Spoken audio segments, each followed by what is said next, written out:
विशाळगड हिंसाचार प्रकरण 21 जण ताब्यात तर 500 ते 600 जणांवर गुन्हे दाखल. संभाजीराजेंबाबत पोलिसांचं मौन.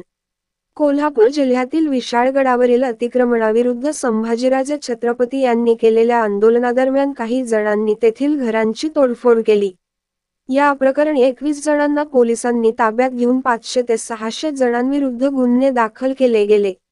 यामुळे संभाजीराजे छत्रपती आक्रमक झाले असून त्यांनी शाहूवाडी पोलीस ठाण्यात ठिय्या मांडला आहे.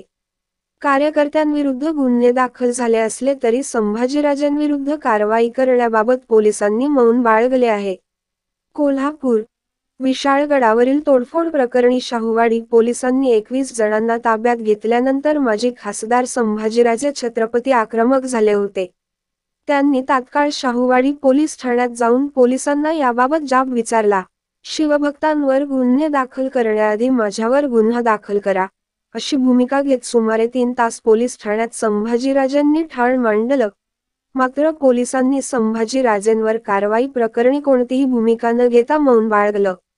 विशाळगड प्रकरणी आतापर्यंत विविध 4 प्रकारच्या गुन्ह्यांमध्ये 500 ते 600 जणांवर गुन्हे दाखल करण्यात आले असून संशयितांच्या तपासासाठी 8 पथके रवाना करण्यात आली आहेत, अशी माहिती अतिरिक्त पोलीस अधीक्षक खाटमोडे पाटील यांनी दिली.